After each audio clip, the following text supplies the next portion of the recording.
Time to move on to the first topic real quick. Marc Rebillet. For those of you who don't know, Marc Rebillet is a very talented artist. This is his YouTube channel. He's got 2.43 million subscribers.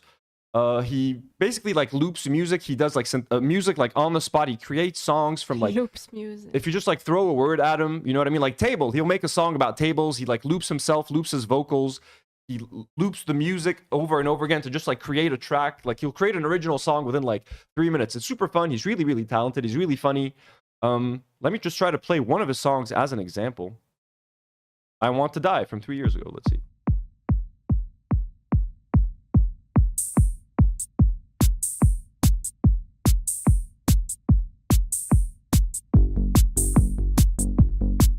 Please don't copyright me, Marc Rebillet.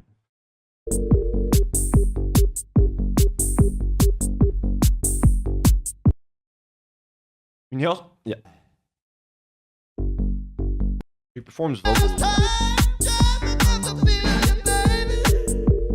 Just enough to call you.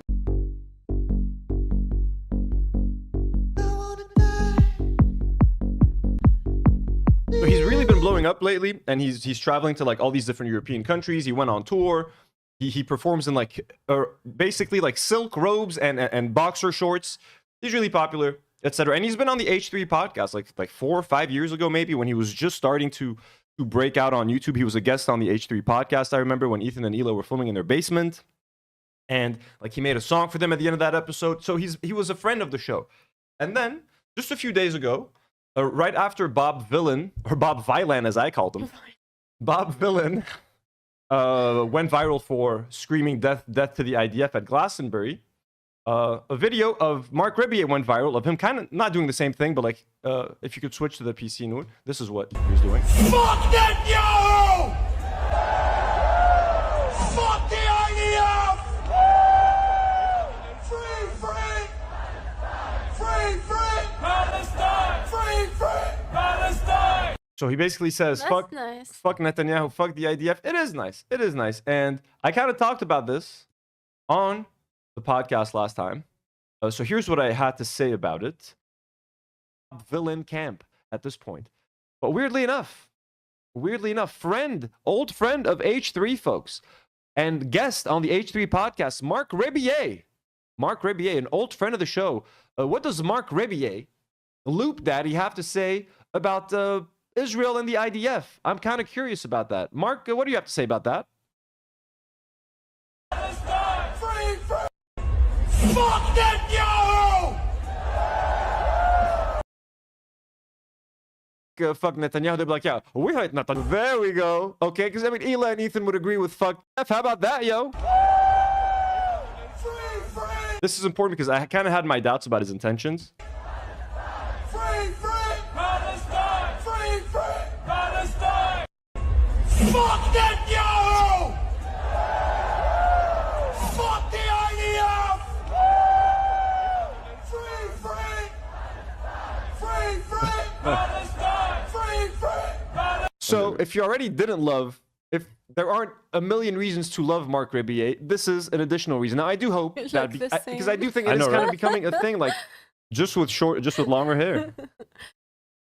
This is an additional reason. Now I do hope that because I do think it is kind of becoming a thing. Like I like that artists are now feeling more courageous and willing to speak up. Okay, the more there's strength in numbers, the more people that speak out against Israel, the more artists that stand up and do it together, it encourages other people to do it. I just hope that they're sincerely doing it because they want to, and not because they're seeing all these other artists getting all this love and attention for saying fuck the IDF and free Palestine. They're like, hey, let's hop on this train. But I would never accuse Marc Rebillet of not being authentic. If he is anything, he is one of the most authentic entertainers out there. So we fucking love Marc Rebillet. Well, here I am saying, well, I'm pretty sure he's being authentic. I was just hoping that, you know, he's not just hopping on this train of like, let's support it. You know, all these artists are going viral for saying fuck the IDF and fuck Israel and whatever at these festivals. So I want to do the same thing. So I was like, is it a thing? But I was like, you know what? Marc Rebillet wouldn't do that. Well, unfortunately, I saw this on Twitter. Basically, this was a tweet by, who shared this? Red Leftist said, you know you've made a bad statement when Ethan Klein reposts you. And Ethan Klein is reposting something Marc Rebillet said. And he says, love to Marc Rebillet, one of the all-time great guys. So I was like, and I was celebrating that Marc was on our side. What did Marc Rebillet say in this post? I wish I could zoom this in. Let me try to. Bam, bam, bam. No, it's not working? It only resizes. Oh, the everything actual. else. But you can download. I can see it. It's okay. But this is what Marc Rebillet had to say about Palestine, folks. Here's how I see it from a bird's eye view. Israel is making peace impossible. Hamas is making peace impossible. Right there, he's already fucked up. He's already putting both of them on equal footing. Israel is making peace impossible. Hamas only exists because of Israel. Like, again, Mark, these things aren't that complicated. So he's already kind of fucking lost it. You know what I mean? He's saying that they're both on equal footing. So here's how I see it from a bird's eye view. Israel is making peace impossible. Hamas is making peace impossible. It's gridlock. The sheer amount of bullet points I've notated from my readings going back and forth, incitement, retaliation, deaths, treaties, etc., dating back to the 1910s, is far too long to list. If you think October 7th was justified or that Israel's war crimes are justified in any way, then I think you are too close to it. You're too close to it to look at the situation objectively. Murder of innocent civilians is never justified, never. Okay, that's an easy statement to make, but he's still very much both sidesing it. Hamas is doing this and Israel is making it impossible, etc. That's not how you should be approaching the situation. Those with a dog in the fight are often too hurt, too biased, or too fixated on victory to see clearly. This is partly why it has only gotten worse and worse for 100 years. So yeah, I also don't like the implication that basically people with an actual dog in the fight, like Arabs, you know what I mean? Us, the people that are being affected by Israel, we're too close to the situation to be objective about it. So we need Westerners, you know what I mean? Like Marc Rebillet to tell us what's actually happening and what the solutions are. Both sides need to just relax, lower the temperature. I don't really appreciate that.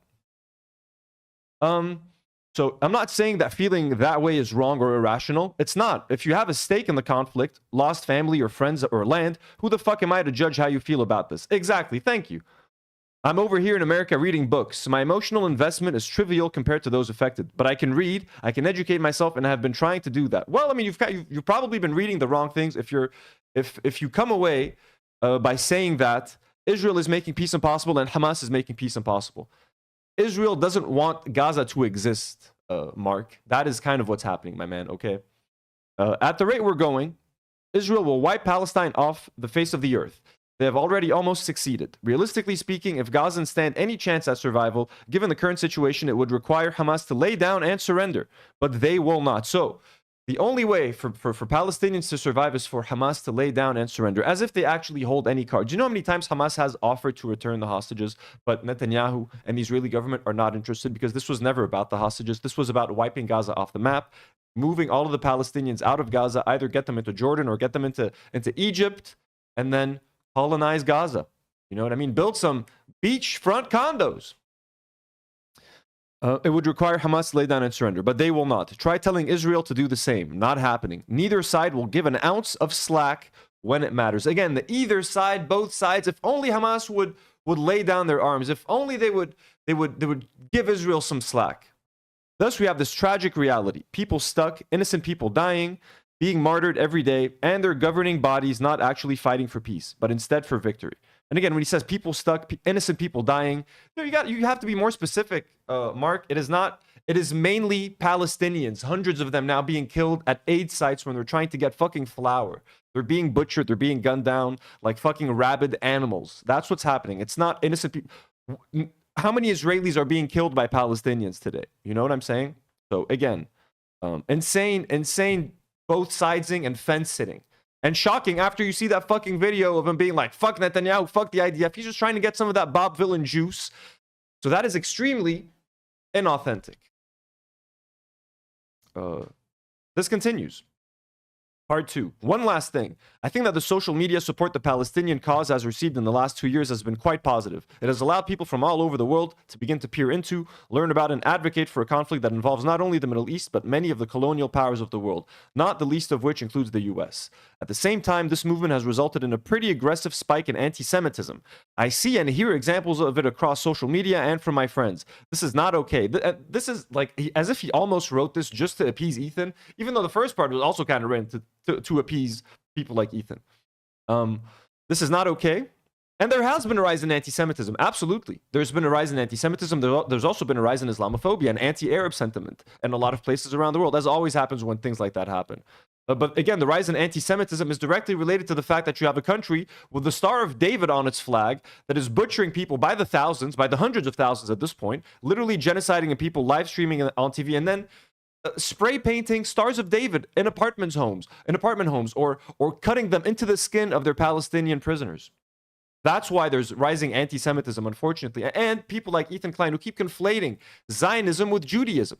People like Ethan Klein who keeps insisting that like most Jews are Zionists because they feel a certain way about Israel. All of those things are very dangerous. When Netanyahu and others keep saying that Israel is the only safe place for Jews, or that Israel acts on behalf of all Jews and represents Jews of the world and is the promised land of Jews, all of that does lead to a rise in anti-Semitism, absolutely. So this is not the answer. The Jewish people have a long and deeply traumatic history of being exiled and exterminated. We in the US know this. We helped fight for their survival. No one is threatening to exterminate Jews, least of which Jews sitting in America right now. That is absolutely insane. We must be sensitive to this trauma when we use our language and form and express our opinions. My feelings about the Israeli government and the Israeli military have nothing to do with my feelings about the Jewish people. None of us do, man.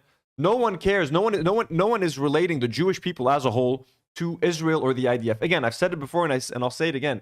My biggest wish is that Israel was a Christian country so we can just fucking talk about it and shit on it without being accused of fucking anything, bro. You can't wish that. It's anti-Semitic. Right? I guess it's anti-Semitic. I have and will always have a deep love for Judaism and for my Jewish friends and family. It's a people and a culture which has been a part of my life since I was born. It is very important to separate criticism of the actions of the Israeli state from sentiments about its people. They are not the same. Yeah, that is not the big problem that's happening right now, Mark. Okay, peace out. Love you all. So honestly, an extremely disappointing statement.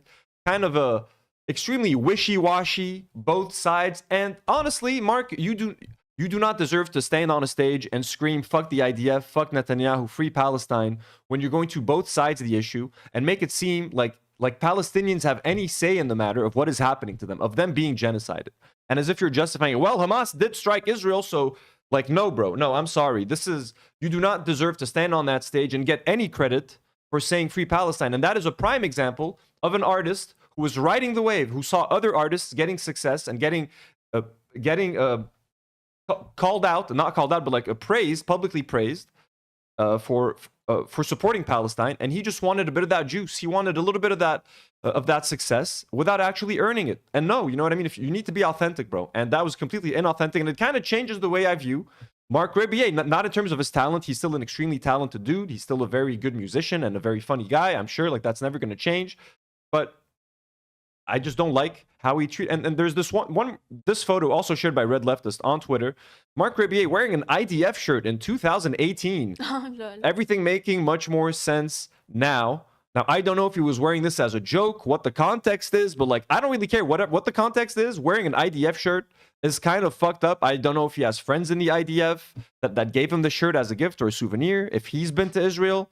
Whatever the case, kind of fucked up. So honestly, very disappointed in this whole situation.